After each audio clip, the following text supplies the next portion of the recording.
Take a deep breath in, like this. Deep breath out. Calm. Everything's calm. Y'all need a little rosy ASMR in your life? In and out. Zen. Peace. Be at peace. Be at peace, everybody. Hello, ladies and gentlemen. Rosie here, and I watched Joker 2, so you don't have to. Wow. Is all I'm gonna say, lads. Wow. Holy fucking shit. Now, I must admit, I saw it. It is currently Tuesday, October 8th, if you look into the corner. I saw this movie last Thursday, opening night. Just like the original. Opening night. I was there. The theater was about... recounting experiences. The theater was about less than a fifth full. Less than a fifth full, lads. Well, ladies and gentlemen, if you go back to the history of this channel, you will know that I like the Joker. Look at the little picture down there. I like the Joker. I liked the 2019 movie. If you want to know everything about the first movie, from me specifically, it's all to history. It's all here on the channel. I made 2 videos before the movie even fucking came out, and I made a review of the movie that was a very long review. It's a 2-parter back when I used to film on the fucking PlayStation, bro. Long time ago, long time. But I do want to reiterate a few things here before we actually get going in proper here, ladies and gentlemen. I have a lot to say. I don't know if I'm going to try not to scream. I'm going to try to approach this as if it were anything else, which might be disappointing to some of you, but I guarantee it's going to come out. This would have been up way sooner, but going to the theater is not as easy for me as it used to be. I don't know why. I don't mean to get into my shit, but I don't know if it's because of the volume of theaters. I don't know if I have a slight claustrophobia issue I'm not even aware of. I don't know. But when I go to theaters these days, I have to be much more selective of what I go see, because I was affected days after I went. My anxiety gets high. It gets through the roof. I had a massive headache for 2 days following the viewing of this movie. Might be in part to the quality of the fucking movie, but it is hard for me to go to movies. And so, like, when I came home, I felt like my blood pressure was high. I felt like I was shot. I was in no position. I was going to do it, but I was in no position to fucking film. And while that would have been very entertaining because of how fresh it was and how angry I was following this movie, it would have been an entertaining watch to be sure, but I was in no position to actually film the review. Here we are now. I have mellowed out slightly here, but this was trash, bro. This was an absolute fucking disgrace. Much like my Halloween Ends video, everybody, this is an unscripted, unsanctioned, no outline rant. There will be spoilers in this video. That is all I'm going to say before we get into discussing. I'm not going to go through it scene by scene, because again, I saw it last Thursday. I don't even remember a lot of the scenes in the movie. I don't. But like, I can't, so don't expect that. But there are key scenes in this movie that stick out really bad. And before we get started here, I must reiterate how much of a fan I am of the first movie. Joker 2019 is phenomenal. It is a phenomenal fucking movie. And I will always have respect for the people that were behind it. Always. I always will. This one, a travesty and a dumpster fire. But because Joker 2019 exists, I will always have respect for Todd Phillips, for Joaquin Phoenix, and for everybody that was involved with it. Everybody that got the green light on it and took that small budget and made what they made. Joker 2019 is phenomenal and should have won Best Picture that year. It deserved the 11 Oscar nominations that it received. It is criminal that it only won 2. Joker 2019 is phenomenal. I know AQ doesn't like it. For all who like all my friends of the channel, AQ just hates all media, it sounds like. But Joker 2019 is phenomenal. And Halloween Ends does not destroy Halloween 1978. And Joker Folie does not destroy Joker 2019. Joker 2019 is still fantastic. Joaquin is still a good Joker. Joaquin is still a good Joker. This movie has destroyed the debate of him being the best Joker of all time. That conversation is gone. Heath Ledger takes that crown in live action and Mark Hamill in animation. That conversation is fucking over. And it is debatable if Phoenix is even better than Jack Nicholson at this point, because Jack Nicholson did not destroy his legacy. This movie this isn't just bad. Like, people be like, oh, it's bad. Like, all the reviews say it's bad, it's bad, it's bad, it's bad, it's bad. I expected bad. Okay? I made a video trying to, like, rationalize some thoughts around it a little bit, but everyone said bad, bad, bad, bad, bad. And it's like everybody who said it, like, the last one was good, was, like, my hype really died when the people that were supporting the last one, like YouTubers and stuff, made videos calling this one bad. People I trust. As soon as they said it was bad, my expectations shot way low. I was scared that they were going to go woke. I will address that. Let me write that down so I don't forget it. I say no outline. I have no outline. I just have some stuff I want to go over here. Do not watch this movie. Do not pay for this movie. This movie deserves nothing but failure. They upped the budget, which was a terrible decision to up the budget. This movie deserves financial and critical failure because it is fucking trash. Okay? Joker, Joker is my favorite character in all of fiction. Still, to this day. My favorite character in all of fiction. Regardless of anything else. His versatility as a character, the stuff he can do so much as a character. And the performances that we have been blessed with, from the likes of Hamill to Ledger, Jack Nicholson, again, like the stories in the comics that have not even been made into movies like Death in the Family, Endgame, etc., etc. The versatility of the character, it combined with the amazing writing and performances that have kept him relevant since his inception. He was supposed to die in the first Batman comic, but whoever made the smart decision to keep him around. And it has paid off to this very day. The character is outstanding. He is a literary character in a comic book world. He is phenomenal. And Arthur Fleck being... Another reason this hurts so bad is that Arthur Fleck was the most relatable Joker there has ever been. Now again, that doesn't. Please don't misinterpret what I'm saying there. But like, Joker has not had a lot of relatable incarnations. So the fact that Arthur Fleck is the most relatable is like, there is a reason that movie caught hot fire. There is a reason that people flocked to that movie. Having a mental illness in our society is a very neglected thing, especially for men. Having a mental illness, society expects you to behave as if you don't.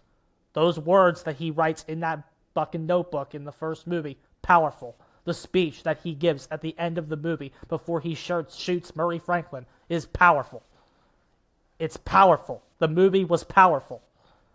It's powerful. It had something to say and a creative vision that was in line. Like, everybody believed in it. You could tell.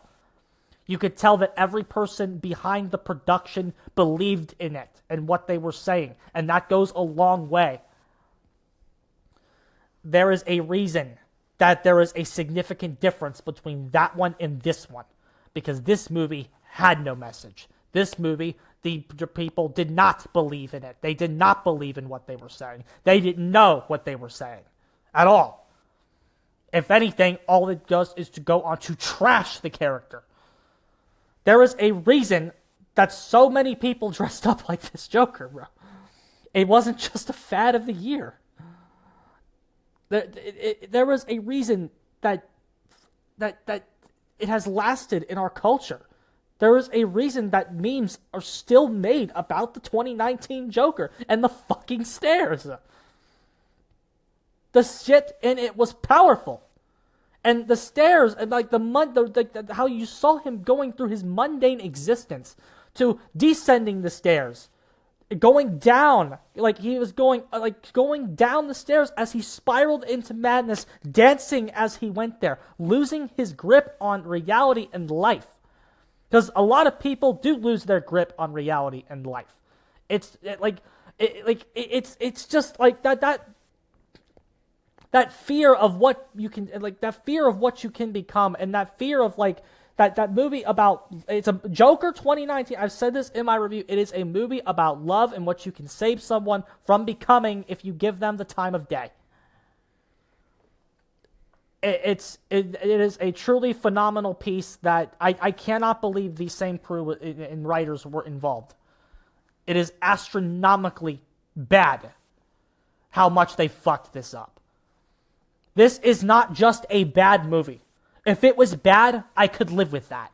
If it was just a movie where Arthur Fleck is transforming into the Joker and he's starting to get into the criminal underworld and maybe you get a Batman cameo at the end. If that's all it was and it was just a fucking hunk of shit, it's like whatever. If it was a forgettable pile of shit, whatever. It's forgettable. This unfortunately is memorable for all the wrong reasons. It does things for shock factor that fall flat on its face and have damaged the character forever. The character can never be viewed the same way again because of what they've done. The character's legacy is worse because this exists. If I had a choice in the matter, every copy of this movie, all the film of this movie, would be burned and destroyed. This is garbage. Hey, but Rosie, is it worse than Halloween Ends? Yes. Believe it or not, this is worse than Halloween Ends. It commits the same sins as Halloween Ends, but it does so in a more disrespectful fashion than Halloween Ends. Believe it or not. And we will get into all of that. But it finds a way to be worse than Halloween Ends. It suffocates you as a viewer. You don't know what the fuck is going on for a majority of the movie. For one, its structure is fucking awful. The way it kind of chops itself in half is awful. And when it finally starts building a fair bit of momentum, it hits a brick wall in the worst possible way. And it never recovers until the credits go. If you, again, I guess, like, if anything, this was an attempted non-spoiler section, but I really think you should just fucking keep listening to this. Do not pay to see this movie. If you want to know anything about this movie, you click on this video or the Halloween Ends-esque review we're going to give it once it hits HBO Max. Because it will hit HBO Max, and we will go through this movie scene by scene one day and shred it. And we will give it the same treatment as Halloween Ends, where we shred it and we never talk about it again. I cannot wait until we shred this and never discuss it again. But that is not this day. Until until that day comes and I can do what I need to do to the movie. A night that I will surely be drinking afterwards. Positive on that. I will never watch this movie without alcohol ever again. That all being said, I know that if you have not seen this and have been patiently waiting for this review, you are curious about what happens in this movie. You are wondering how bad it could possibly be. What has got me, the biggest Joker fan in the world, enraged to the degree that I was enraged on Thursday night. But it's not even just me. Like, again, I feel like because I love the character so much, people know that my credibility is destroyed in some aspects. Now, people have been calling me and asking me about this movie because they know I'm a fan of the Joker. And so people have been calling, I've been called by multiple people and people have asked me about this movie, even when it was just in trailers. What do I think? And I said, my response to the trailers was cautious. But I can fully say now that this is fucking infuriating if you are a fan of the first movie. It's one of those things that it seems to insult its fans to an extreme degree. And I know what some of you are probably thinking. Harley Quinn is not the problem with the movie. If anything, Harley Quinn is underutilized. And we will get into all of this. 3, 2, 1, now. Again, spoiler section started here.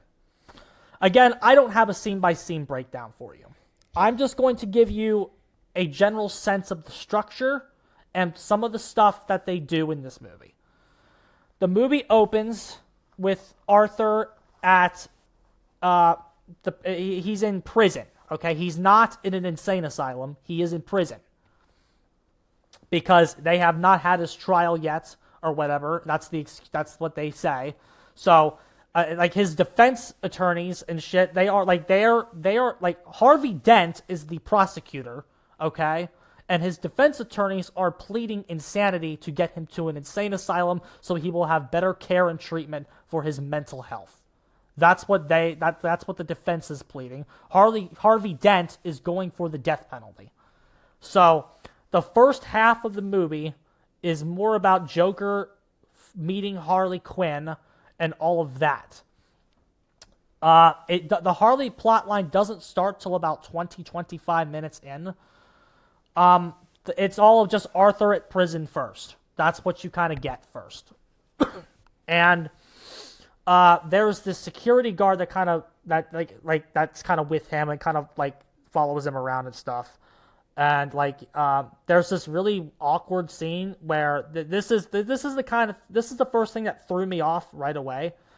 They kind of bully Arthur a little bit, which was fine. I didn't hate that aspect. There's a lot of things I didn't hate, but the thing that weirded me out was they made Arthur go kiss this other dude that's in the cell.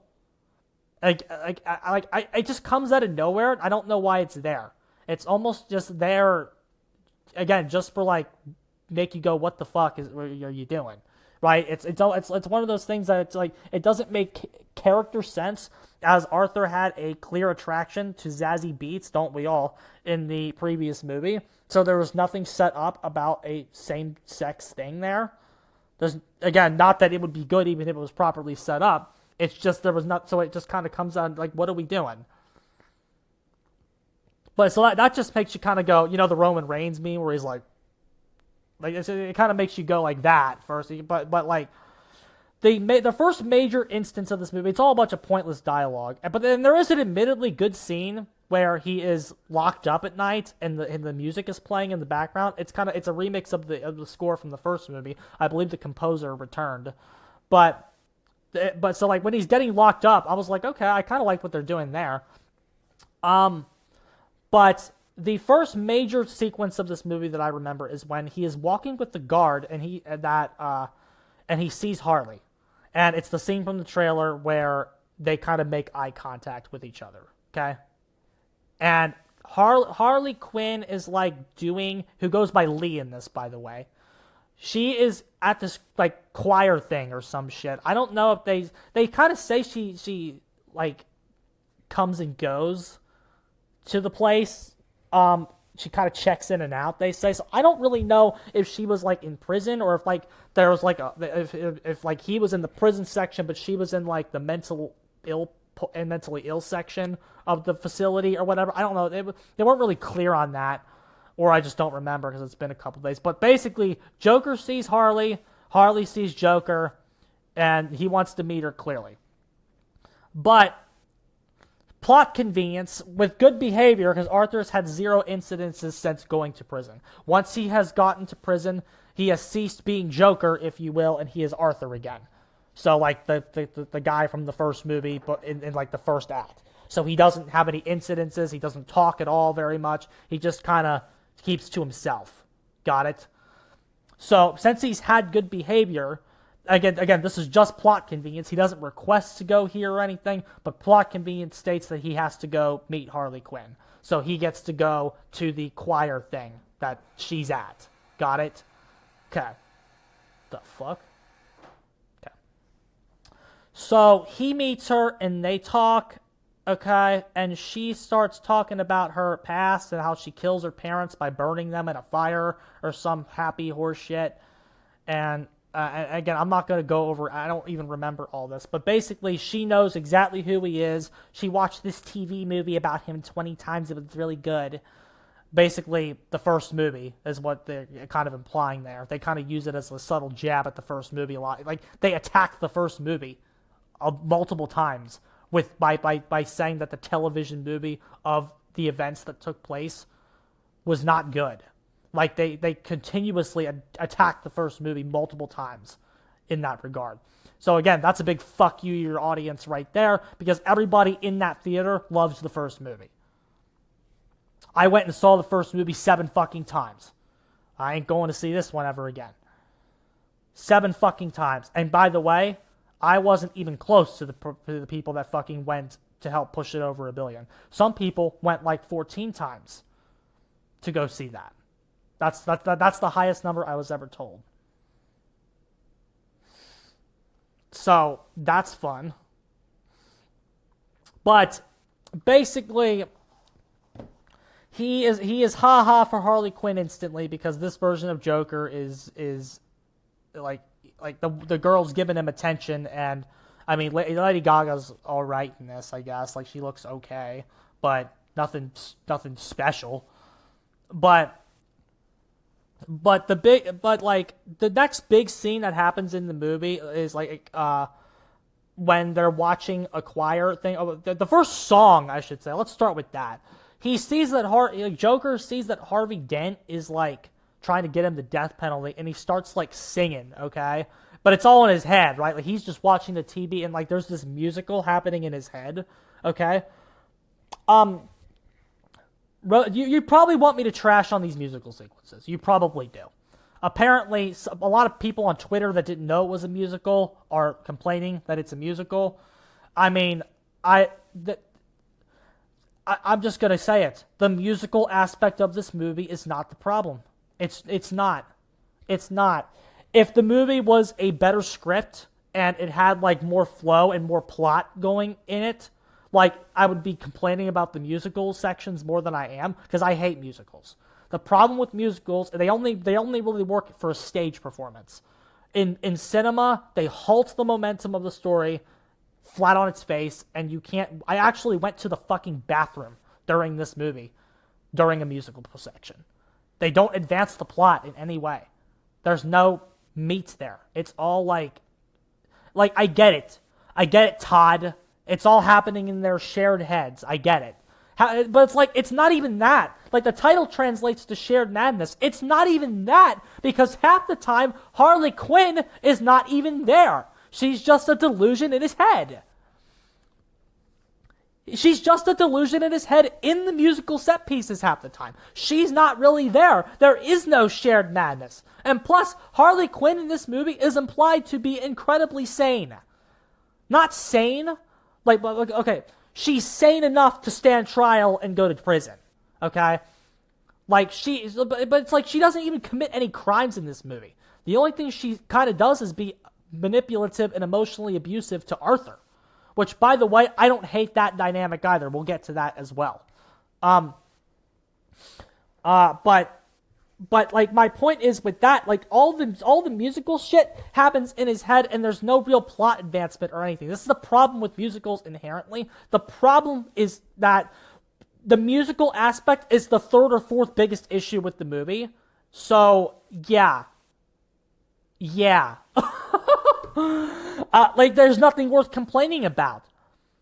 The only section I could say, the only thing about the musicals that bothers me is the fact that he doesn't even put on the green hair outside of a musical section in this movie. The look of this Joker is phenomenal. With the green hair, the long Heath Ledger-esque hair, the touch of blue on the, over the eyes, the eyebrows for the makeup, and then again, the hint of blue around the eyes is phenomenal. It's a phenomenal look. It is a phenomenal look for the character, and I wish more versions of the character will start incorporating it. Oh my gosh, my cat. If I was writing a Batman Joker story, the Joker design would have the touch of blue. It would. It is a very, very good design. And they don't incorporate that design outside of the fucking musical sections. He does put on the makeup at court, which we'll get to, but the full look for Arthur does not come together one time in this movie. It doesn't. It's like Rob Zombie's Halloween 2, where I like the look of the Michael in that. The problem is you only get the look of the Michael complete in one scene, where he's got the mask, that in the baggy clothes and the hood up. You only get that right after he kills, like when he's killing Annie, and right afterwards. You only get that good look one time. The rest of it, it's all unmasked and he doesn't look good, right? One of the biggest issues people have with that movie is the fact that the look of Myers is bad. The look of Myers in the movie is good for the 2 scenes that he gets to use it.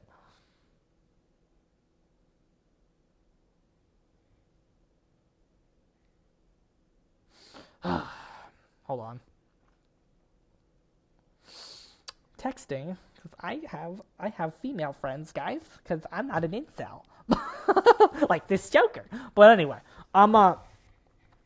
so the biggest, so like the next big scene, okay, ignoring that shit about the look, we'll come back to in the courtroom scene. But so Harley Quinn, they're watching this movie, okay, and he's invested in the music because like she's invested in the music, right? But she's not into the music, bro. She doesn't give a shit. She wants to get the fuck out of there. Like she wants, like, again, I don't know how they can just casually do this, but whatever. But like she wants to get the 2 of them by themselves, okay? So the way that she does that is she goes over, lights a cigarette, and starts burning the place down, like literally. And that causes mass chaos, and then she and Joker start dancing and then they try to break out of the asylum, okay? And they're caught at the last minute. And Arthur is having like the time of his life because, holy shit, this girl's great, which, don't get me wrong, I know that feeling. But, they throw Arthur in solitary confinement, okay? And a scene later, that's the scene in the trailer where they're dragging him on the ground, and then they throw him in solitary confinement. This next scene is so bad, I can't. I thought this was going to be the worst scene in the movie, but the fact that what I'm about to tell you is the second worst scene in this movie is absolutely horrendous garbage. It is absolutely horrendous trash. And the funny thing is, I wasn't even thinking this was going to be in there before I went into the theater, and then as it happened, only as it started to happen did I realize, oh shit, this movie's still rated R, isn't it? Which I'm sure you understand what I'm about to get into here. There was a Joker Harley Quinn sex scene in this movie, but it can't even be called a sex scene. It can't even be called a sex scene because what they do is barely sex. It's barely sex, bro. This is the part of the shit where I feel like they went meta because, oh my god, Joker appeals to all of the incel virgins. Like they played up the incel virgin thing for some reason. Like when you think of the Joker, when you think of the Joker and sex, which you shouldn't do, but let's pretend you're doing it. Let's pretend you're Harley Quinn, and you think about the Joker and sex, okay? Now, when you're a writer, this is something like a lot of the subtext stuff. I'm a writer, okay? That's my first defense when I always go. I'm a writer, okay? So this kind of stuff, this kind of character exercise and this kind of shit is stuff that I go into. When you think of the Joker and sex, again, you really shouldn't be, but let's pretend. Let's pretend that's what you're supposed to think of.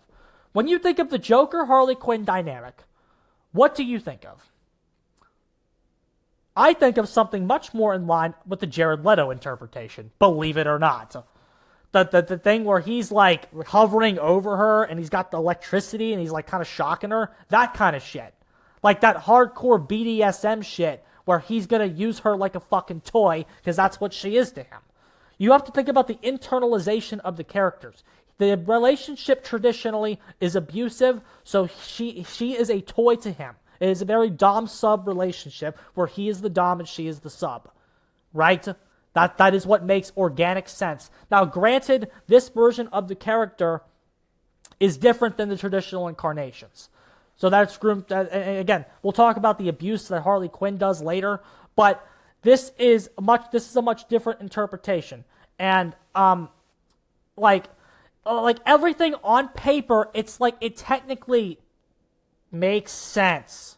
Like Arthur is a fucking loser, right? Who lived in a 1-bedroom apartment with his mom, right? And has no fucking money, no good job, nothing. Like he's like a virgin incel, like everybody likes to say in the reviews of the first movie. Glorifies white incel trash. Well, and like I would think that the character development of the last movie would kind of make him more confident a little bit, but we already said they regressed his character. He's back to being Arthur Fleck in the cell. So she comes in the fucking solitary confinement. She says like somebody let her in. Like, sure. But so she puts this makeup on him and she's like, I want to see the real you. And then that's when like the sex starts. And this ain't no Juliana Gall from Friday the 13th. Let me fucking tell you. That's her name, right? The bitch from Friday the 13th whose tits would win in the fucking titty contest. You know what I'm talking about? Yeah, this ain't nothing like her, bro. He like mounts, like he like pushes her against the wall, okay? And then like what? Like this is horrible and cringe, and I had to watch it, so I have to explain it to you. He pushes her against the wall, and there's this awkward moment where he's just sitting there. And then, like, he looks at her, and he's like, can you put it in? And then she looks at him for a second, like, confused. And then she goes, yeah. And then she, like, reaches down and adjusts his dick or whatever. And she puts it in. He, like, gives, like, the most pitiful 3 thrusts that you've ever seen in your life. And then he comes in her. And that's it. What the fuck am I watching? That's what I said that's what I said to myself in the theater. There were people around me. I probably shouldn't have said it so loud. I'm like, what the fuck are we watching? What is this? Like, a Joker Harley Quinn sex scene, one should never have been done in any way, shape, or form, regardless of how you do it. You saw too much of it in Suicide Squad, and there was no sex scene in that fucking movie. With the Jared Leto shocky shit. You saw too much of it. Like, you saw too much of that side of the... I don't care what the characters are doing when they fuck. I don't care. That's not what the story's about. That's not what the fucking story's about. Now, they do have an attempt to, like, rationalize it and explain why they show you that scene later. But, like, just have her kiss him and then it fade to black. And then it would still work just as well in the context of what they were doing. Like, just have her, like, have him reach for her top and, like, pull it off, and that's all you need. Like, you don't need to see this pitiful man. Like, you have regressed his character. I get that's what you're showing us. You're showing us that, they're playing up the fact that there's this other side of him later in the movie. So at first I thought they were going to do, okay, when he turns into Joker, they're going to fuck again. and it's going to be, like, more intense. Like, you're not going to see the whole thing, but I'm like, they're using sex to play up the duality between what Arthur is, and then when he turns into Joker and fucks her again, like, it's going to show you the two different sides of the character. Again, not that you need that, but it's like, you don't even get that. So, like, when he becomes Joker, for the 2 scenes he's Joker in this movie, you don't get that either. You don't, like, so, like, the scene exists only to demean Arthur. That's all it's there to do. It's only there to demean the protagonist of the movie. The protagonist is who you're supposed to be rooting for and likable. You're supposed to relate to them. I'm sorry, I don't relate to Arthur Fleck anymore as much because the way he fucks bitches. I don't fuck bitches like that. The way I fuck bitches is way more intense than that. Right? Like, I don't fucking relate to that at all. And again, it's like, oh my god, but you're not supposed to. He's a bad guy, Rosie. You're not supposed to relate to him, man. You've missed the point, bruh. You can relate to a character without fucking agreeing with their positions and agreeing with their actions. Obviously, that's not how fiction works, bro. People like villains. I don't know if you know that.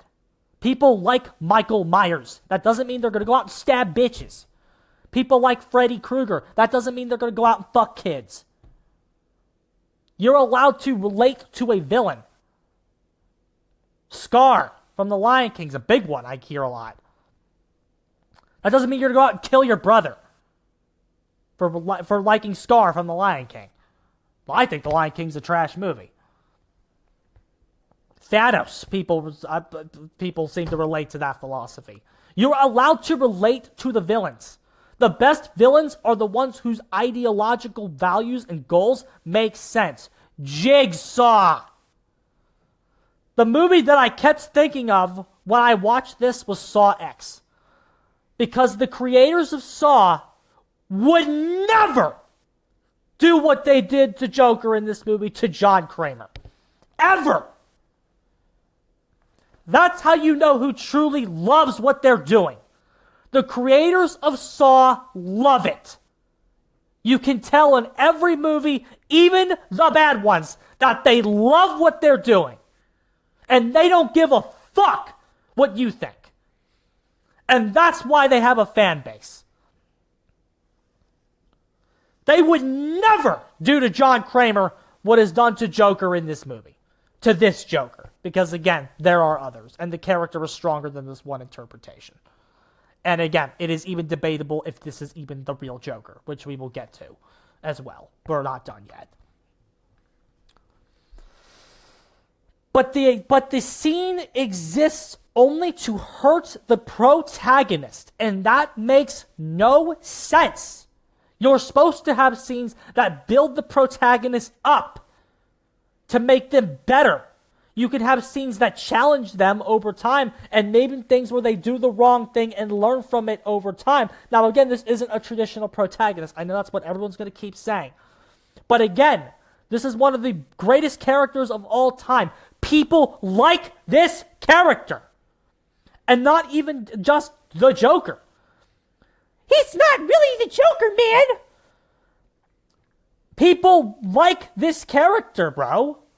And yes, maybe I wanted him to become the Joker in this universe. Because we are attached to his story. We are attached to who he was and to his background that they gave him. We are attached to that. That's why the movie made $1 billion. The first one. Because of the story you told. Arthur is a part of that story. It's not just the last 30 minutes and Joker shoots Murray and that's it. Arthur's story is a part of that. The way you don't know if his mother really had an affair with Thomas Wayne. You don't know. The movie doesn't tell you. It gives you credible evidence for both interpretations. For that he is the illegitimate son of Thomas Wayne. And or he isn't. It gives you the papers and the documents that state he's not, but then you find the thing in Penny's apartment about, it says, love your smile, Thomas Wayne, or whatever, T. Wayne, whatever the fuck that note says. They give you plausible evidence for both interpretations, that Thomas Wayne is a rich and powerful man and could have forged those documents. It gives you evidence for both to make the viewer constantly think. If you think nothing is happening in Joker 2019, you're stupid. Get a brain. Arthur's story is a part of the movie. It's not just the last 30 minutes, and that's it. The build-up to getting there is just as important, if not more important, than the bang itself. When you have emotional investment behind something, it can appear way more traumatic than it really was. Some horror movies get away with that just by the sheer violence. Did you know there's no blood in the original Texas Chainsaw Massacre? Very limited amount, at least. People tend to remember the scene where Leatherface hooks her on the hook as way more gory than it actually is. That scene is less gory than Joker 2019. But people remember that scene because it had an emotional impact on them. Granted, due to, like, more different reasons of, like, it's a horror movie. So, like, to compare Joker 2019 to Texas Chainsaw Massacre isn't really realistic. Because, yes, there's not an emotion behind the protagonist like there is in Joker 2019 in Texas Chainsaw. But my point is, like, once something has an impact with you, you can remember it differently. All the violence in Joker 2019 is he shoots a couple guys in the head, he stabs a guy with scissors and smashes his head against the wall, and shoots one guy in the head at the end of the movie. That's all he does in that movie. But the way that it's presented with tone, atmosphere, suspense, setup, that's what it's about. The way that it makes you feel in that moment before he pops Murray Franklin. With the music going, bah, bah, like the way it rises in tension. Before the amount of tension in that fucking scene at the end of the movie is astronomical. It blasts off the screen and hits you in the face as it's happening for the first time. That sequence in the movie theater for the first time was absolutely unforgettable. Unforgettable. And Arthur is a part of the reason it resonated so hard. I don't want to watch a movie, let alone a scene, that demeans him. A scene, let alone a movie, I should say, that demeans him. The only reason he existed in this scene to have the most pitiful sex that you've ever seen is to demean his character. In the same way that Laurie Strode carving a jack-o'-lantern demeans Michael Myers' character. In the same way that Corey Cunningham stealing the mask demeans Michael Myers as a character, all this existed to do was to demean Arthur Fleck as a character and own the chuds that fucking like him. And that fucking liked the movie. And thought it proved a point about their own life and existence. To own those people. To own you. The fan of the first movie. To destroy and own its fans.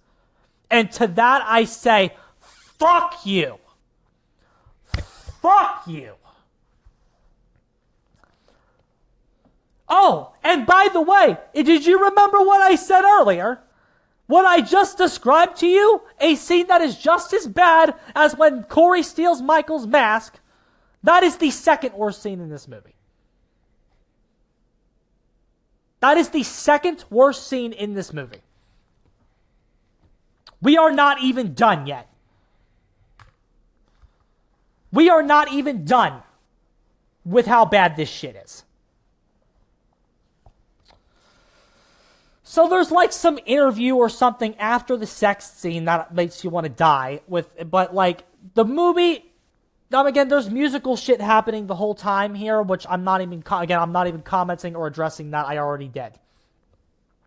The movie changes pace about 20 minutes after the sex scene, where they start to go into court about the previous movie. The rest of the movie is a courtroom drama about the events of the previous movie. Not the direction I'd have taken a Joker sequel to begin with. A proper Joker sequel takes place years after the first one, stars Harley Quinn, and is after Joker is committed to Arkham due to insanity. So already your framework here was absolutely fucked. But basically, Harley Quinn pretends she gets out and escaped or whatever so she can come be at his trial. And you start seeing a bit of the courtroom. You see Harvey Dent and then the bitch defending him. They do their shit for a little bit. It picks up when Joker and his defense attorney have a fight about Harley Quinn. Because Harley Quinn does something, I forget what she does, or Joker's looking at her or something. And the defense attorney starts telling him how she's bad news and she's playing him for a fool. And she gets into Harley Quinn lies about her entire backstory. She did not kill her parents by setting them on fire. She did not grow up in the same neighborhood as him like she said she did. I forgot that part. She said she grew up in the, basically trying to make her out to be this perfect girl for him, right? She lied about that. She didn't kill her parents. She went to fucking college and got a fucking degree in psychology, like the comic book interpretation. So she isn't some down on her luck poor bitch at all. She's a spoiled little daddy's girl that's in love with the serial killer, pretty much. She's got that Ted Bundy fascination going on there, right? She's just a spoiled little daddy's girl in this movie. She does nothing. She does nothing. But so they do highlight that aspect, and then all this culminates and Joker ends up firing his defense attorney in the middle of court session, okay, because he wants to defend himself from now on or whatever the fuck. Basically, Harley Quinn is convincing him to do all this shit that's bad for him, is what's essentially happening. His best chance at getting the insanity plea was to let his defense attorney handle the case, right? But she's convincing him to because again, prior to this, no incidents. So prior to meeting Harley, no incidents. So Harley Quinn is making him stop taking his medication. Harley Quinn is convincing him to break out of Arkham. Harley Quinn is convincing him to fire his defense attorney. Harley Quinn is only doing this so she can see his unhinged side. She wants to see Joker, which again, they play up that Joker and Arthur are two different people. She doesn't like Arthur. She likes Joker, right? And so, again, he starts becoming more and more unhinged as he stops taking his meds or whatever. But the point is that Harley Quinn is influencing him to make all the incorrect decisions and emotionally manipulate and abuse him. I've heard some complaints about this plotline, that Harley Quinn is the abuser in the dynamic here. And that's not how it should be. I have two thoughts on that. One, technically, it's how it shouldn't be how it is, because Joker is the abuser in the relationship in 99.9% of material. There is the Telltale series, which also flips the dynamic in a rather good way, actually. But my point is that you can do this dynamic well. Harley Quinn being the abuser does not have to be incorrect and done poorly. It doesn't. It absolutely doesn't have to be done incorrect. I actually like the Telltale series for doing that. And for portraying that dynamic in a unique way, where Harley Quinn is the abuser. That is a drastically underused plot idea. Because in this age of hashtag girl bosses and feminism, third wave being an absolute cancer, and this go woke, go broke shit, and every female's got to be strong and everything like that. The amount, we live in a post-Johnny Depp, Amber Heard world. The amount of representation, you want to talk about representation. I hate that word now, by the way. You want to talk about representation? The idea of men being abused in a relationship, that's underused. I've been abused in a relationship. Drastically underused. Not done nearly enough. I don't hate that idea. People say, oh my gosh, it demeans Joker for him to be abused by Harley. I disagree with that. Because I think to get an inverse of that is also representing the other side of abusive relationships. That doesn't get talked about enough. It's one of those things where men's mental health doesn't get talked about enough. Men's mental health doesn't get talked about enough. Men being abused in relationships doesn't get talked about enough. All this shit doesn't get talked about enough. So it was an interesting way that they could have played this up to kind of that could have been the central core of the movie, where it's like they talked a lot about men's mental health in the last movie, and so you could have continued on those themes. The fucking problem is that wouldn't have gotten anywhere near past fucking the woke brigade. That's the problem. If Harley were to abuse him and a female were to be portrayed like that, especially following the first movie where they trashed that one, they would have been all over this one for that portrayal of her. That's the thing. That's why it would never have gotten done. And again, I don't think that was the correct decision anyway. I think part of Arthur's continual growth into the psychopathic Joker would be to abuse a Harley Quinn.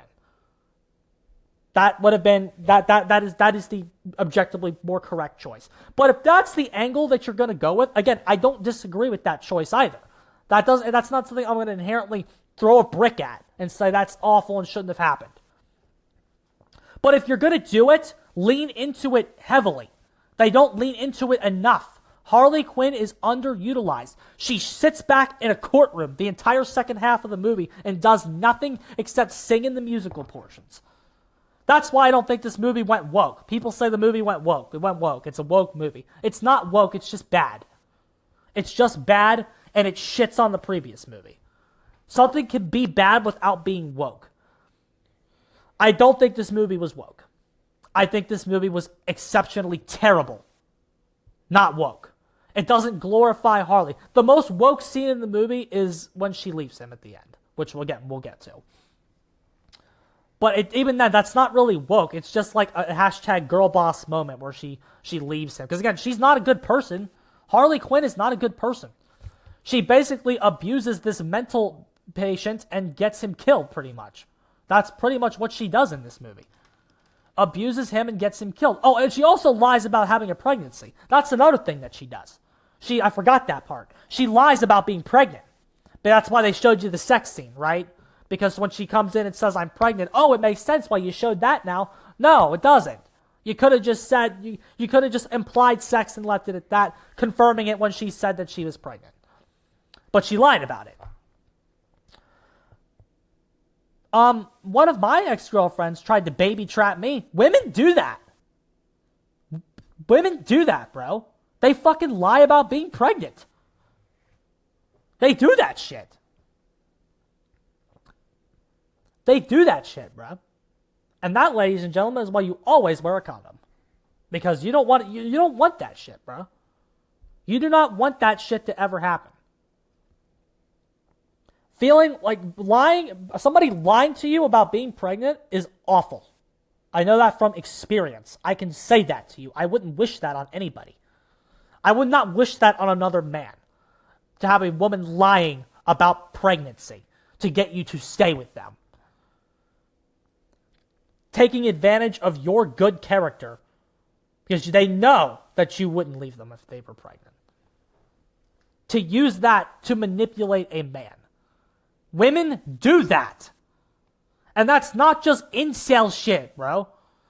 This doesn't mean I hate women. I love women. But the fact is that people can be bad people despite gender. Not every woman is great and not every man is terrible. Vice versa. There are bad women out there. I know. I've dated multiple. It's just something that, and again, if this movie were to explore that idea, I would have found that phenomenal and a great subversion of my expectations. But they don't really do that at all. They don't do that at all. Fucking awful. But basically, he fires his attorney, okay? And he starts defending himself. And he's off the meds fully, and he comes into court with the makeup on. This is the best scene of the movie.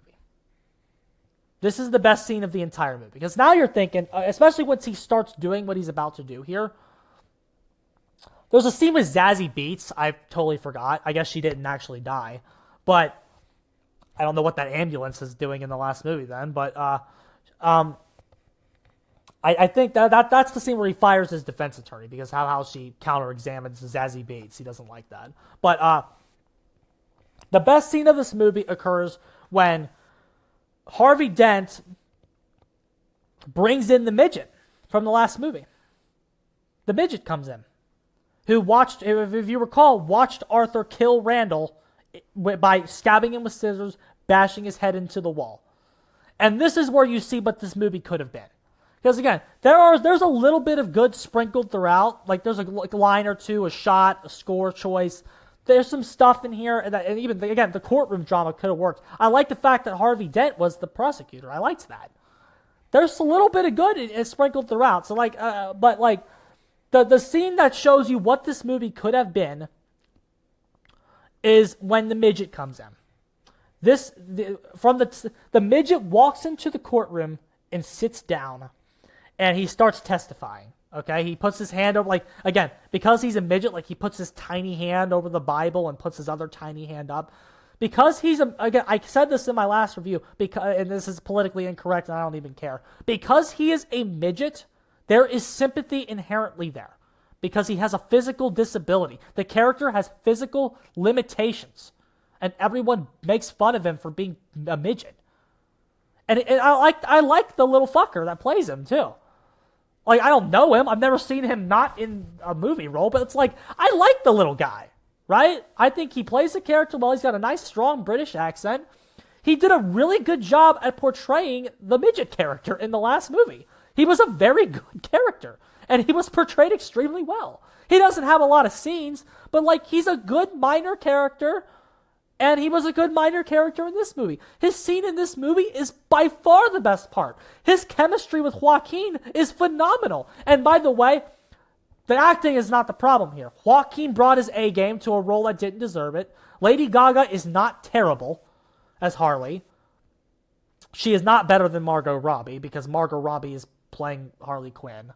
I know, if Lady Gaga got to play Harley Quinn, I'm sure she would do better. But all Lady Gaga got to do was sing and sit in the courtroom. That's all she got to really do in this movie. She didn't get to do anything. So, Margot Robbie's still the best by default.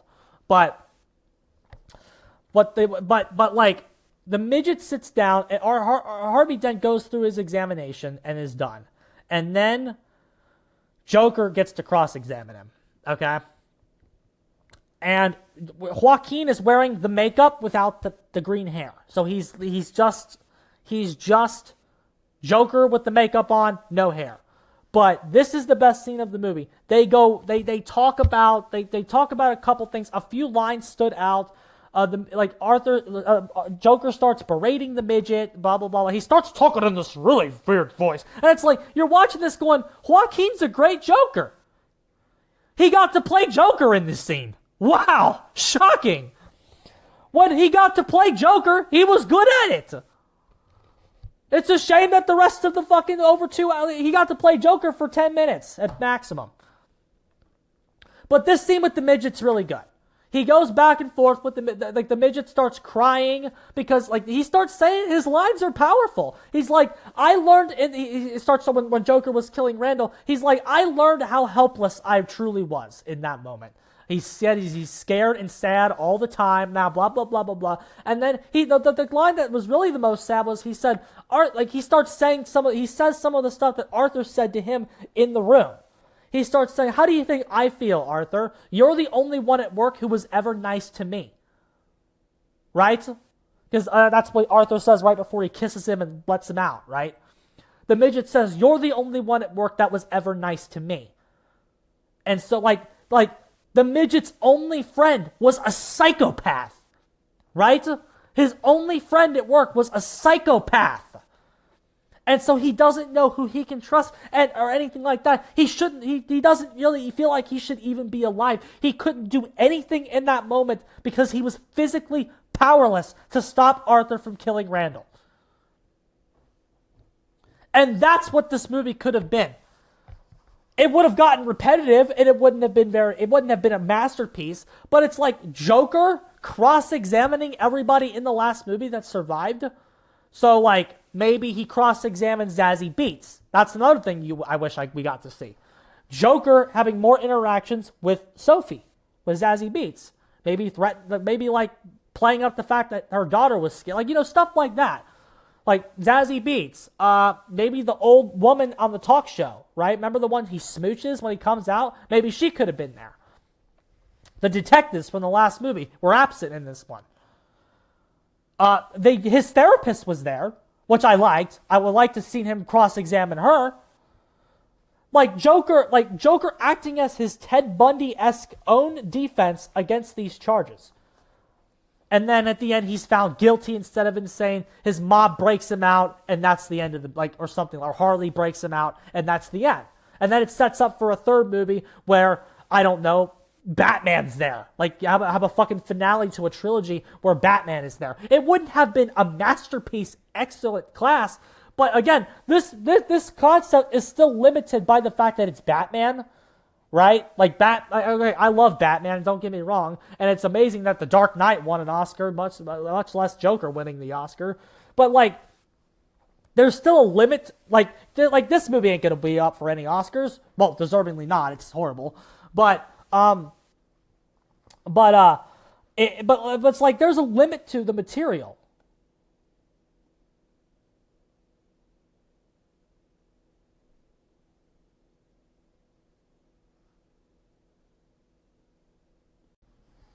But anyway, sorry, I had some technical issues there. But anyway, so after that scene with the midget, well, he in the scene he starts going on another rant, okay? And in that rant, he says, and because again he says the guards at Arkham will not be able to push me around anymore. Okay? That's what he says. The guards at Arkham will not be able to push me around anymore. So, I'm just sitting here thinking, okay, the movie's got momentum now because it's like he's Joker again. We'll get a decent little climax here. It's going to be bad, but like I can really say the ending was good. That's not what happens. Here, so I was just discussing the momentum that the movie was building, and I said earlier it hits a brick wall. Here's the brick wall. And I can't believe I even have to say this to you. So, he gets back to Arkham. The guards all saw the shit on the television because the trial's being televised. So all the guards saw what he said on the television. So again, you're sitting there just going, it's a throwaway line.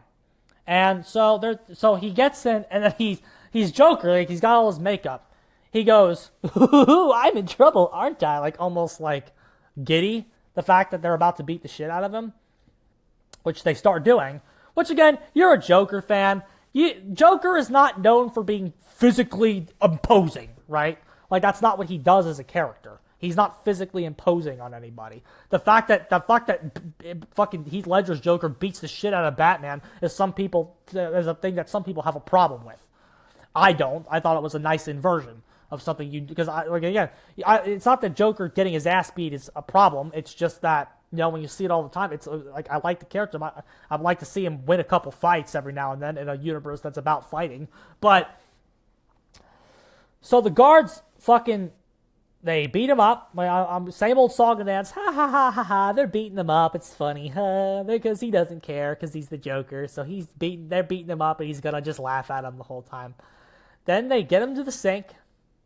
They wipe his makeup off. They're in the bathroom now. They're insulting him the whole time, and I can't even believe I have to sit here and say this to you. I can't believe it. But I'm going to do it because this is what happens. They throw him on the ground, and you start getting odded out. You're going to know what it is as soon as I tell you. One of the guards unfastens his belt, And then the other one goes, drop his pants. And then the scene ends. The next scene is them carrying Arthur, who is now pantsless, with his tighty whities on, back to his cell, and they throw him in there. And he's just disturbed. They raped him. The Arkham guards rape the Joker. Rape. R-A-P-E. Rape. They rape the Joker. What the fuck are we watching? At that point, lads, as soon as that scene happened, if I wasn't making a YouTube review, I would have walked out. I was infuriated watching that. That's what fans want. We want to watch him get raped.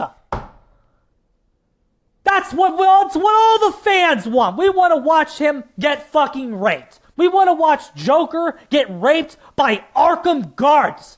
The fucking disposable trash. Everybody see Arkham Asylum? How he falls over, smashes one is in the neck with his head, beats the other one up, and then says the joke's on you as he leaves? The guards at Arkham beat the Joker down, the clown prince of crime, the terrorist, the symbol of anarchy, the lead villain of the Batman universe. The Arkham guards beat him down and rape him off screen. Forced sexual penetration. They stick their dicks in his asshole. The Joker. What the fuck are we talking about? This is a Serbian film level garbage. This is Girl with the Dragon Tattoo-esque bad. Why am I talking about rape in my Joker movie? And not just rape. Not just, if the Joker was doing the raping, that would be stupid. The fact that it's the Joker taking dick in the ass from this fat-ass security guard is fucking deplorable. Unacceptable fucking trash. They made a scene worse than the fucking awkward sex scene. Unbelievable. Unbelievable amounts of stupidity. Absolute fucking filth that you received in this fucking trash. Yeah, I remember when I said it was worse than Halloween Ends, I wasn't lying. At least Corey didn't pull down Michael's pants and stick his dick in his ass.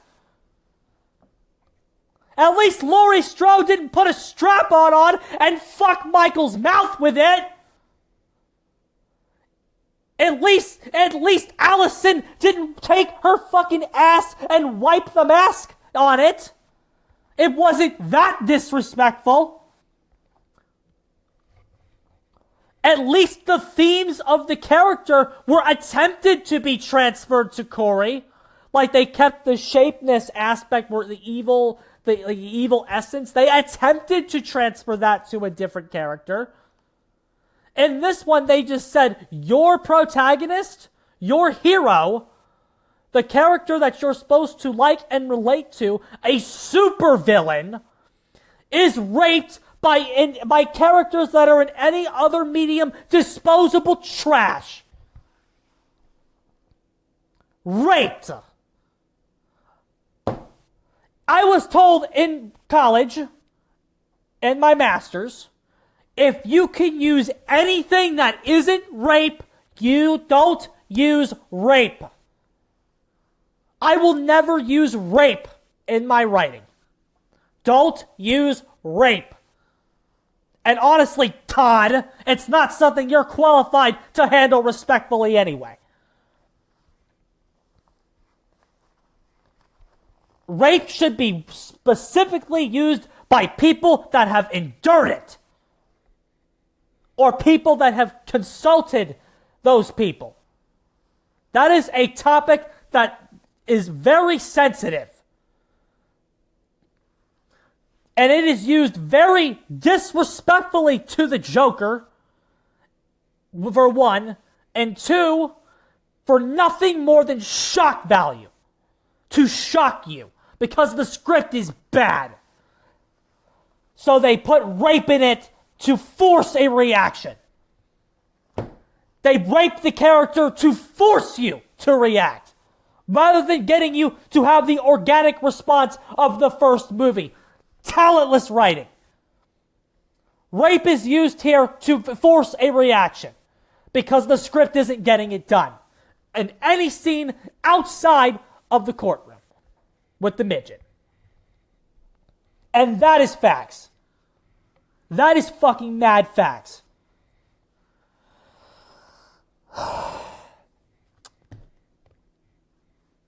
My blood pressure's going up, bro. Terrible. Absolutely garbage that you had to sit there and watch that.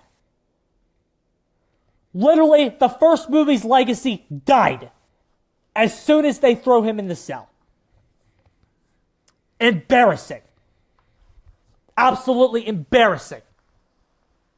And the fact that you think that's what we want to see. That's what fans wanted. No, they didn't. And you knew that when that was penned.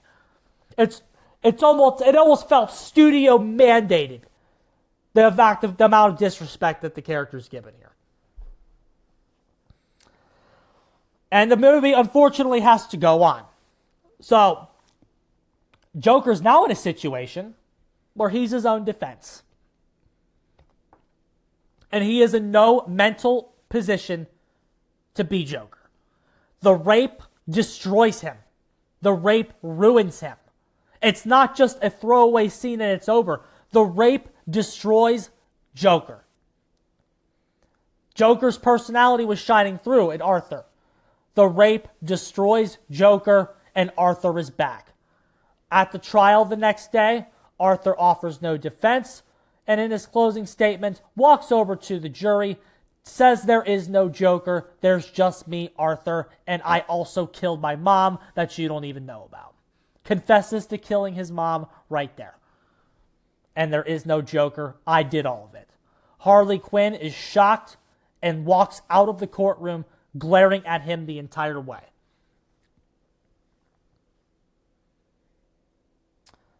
Then, after that, the verdict is read. He's guilty of all charges. I'm assuming will be sentenced to death as hard. They didn't specifically say that, but that's what goes on. There is a massive explosion in the courtroom, and the Joker gang breaks him out. But he is like, he was in the explosion too. Harvey Dent also looks like Two-Face, so that was cute. But I don't give a fuck because the Joker was just fucking raped 10 minutes ago, so I don't care anymore. The movie is now ruined. It's the Michael losing his mask moment of the movie. Joker was raped. The rest of the movie doesn't matter. You just broke the movie. But, so the Joker crew breaks him out. He doesn't accept being Joker, runs away from the Joker gang, goes to the stairs from the first movie. Harley Quinn is waiting at the stairs where she basically calls him a worthless pile of trash. You're not Joker, you're just Arthur, I'm leaving you, or whatever. And she leaves him standing on the staircase. Just breaks up with him, leaves him right there. And then he is presumably arrested, sent back to Arkham, where there is a visitor there that's waiting for him. And then on the way out, there's this character that was telling jokes to Arthur throughout the movie to try to get him to laugh. He comes over, tells Arthur, so he asks him a question or something. And then, I forget what the setup was, but then he immediately says, you get what you fucking deserve. And then he stabs Arthur to death right there. Arthur falls over dead. And then this mystery man carves a smile into his own face. Presumably, that is the real Joker the entire time. And you just watched two movies about a nobody. That doesn't mean anything. Other than the initial spark of the Joker concept, where now this man is now going to go be the real Joker that fights the Batman. And that's Joker 2. Notice I didn't care about anything that happened after the rape, and then because that was it. The movie died as soon as that rape scene took place. If the movie was like halfway salvageable, I was gonna come on here and say I look forward to watching a cut that cuts all the musical parts out and just emphasizes the story, preferably cuts the miserable sex scene out as well. But you can't. There is no version of this movie that you can splice up to make something halfway decent, like those Rob Zombie cuts of the Halloweens. Like those cuts online that I recommended if you don't like the Rob Zombie movies that splice it all together and make it something that's more faithful to the original interpretation. There is nothing salvageable in the fucking grains of this movie, in the fucking seeds here. It is inherently a bad concept and inherently a bad idea from day one.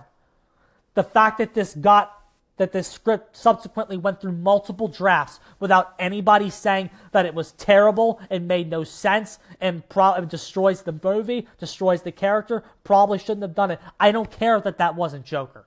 And it's implied that he was never Joker and that guy is Joker. I don't care. I wanted this guy to be Joker because I emotionally invested in this guy.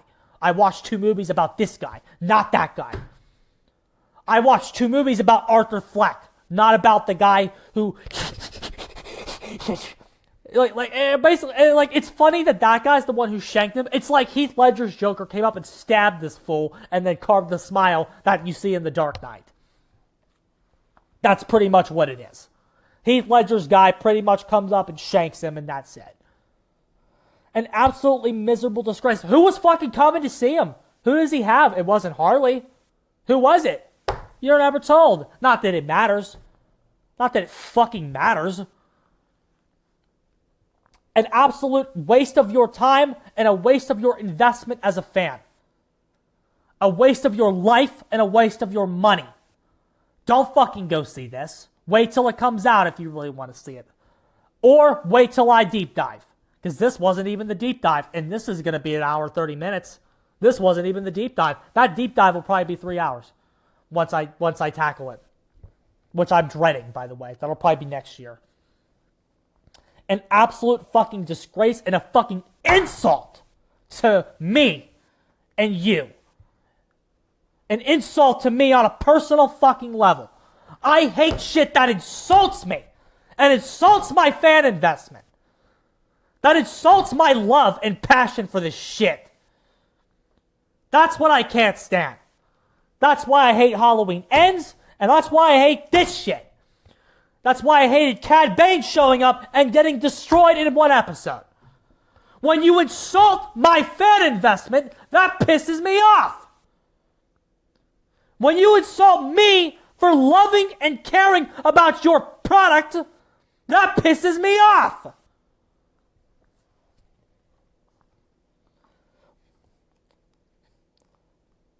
You may say I have no fucking life, but that picture of me on the stairs in the makeup is one of my favorite pictures of me I've ever taken. I'm sorry, I didn't take it. My ex-girlfriend took it. Shoot me. That is one of my favorite pictures of me ever.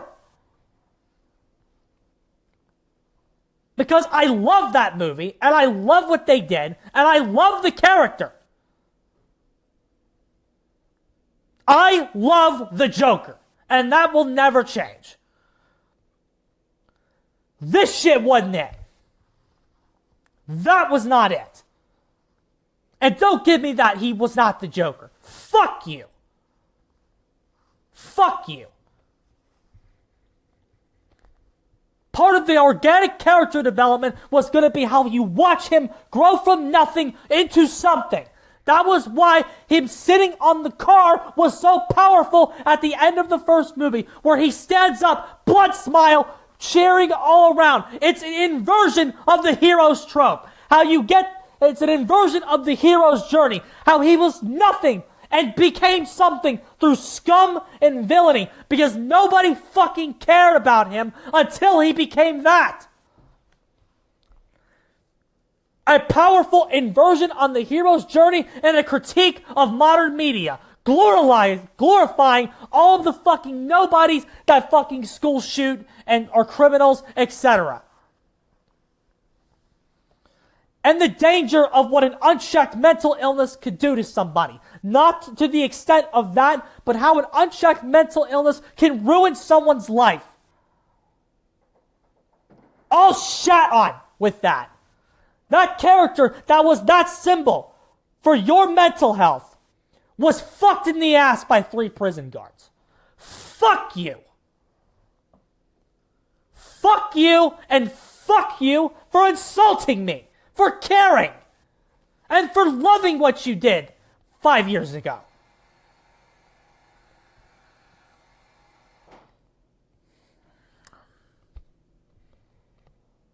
Yeah, I said it was worse than Halloween Ends.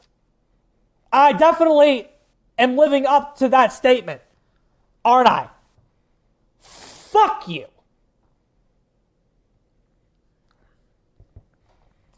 That was terrible. That was insulting to the audience. That is why nobody is seeing it, and that is why its scores are so bad. It's not just bad. It is degrading to the audience. It is degrading to your fan investment. It is bad on a whole other level. It is that same tier with Halloween Ends. It's worse. Because again, at least Michael Myers wasn't fucking raped. And I can't believe I have to sit here and compare something to Halloween Ends, and Halloween Ends comes out on top. Wretched filth.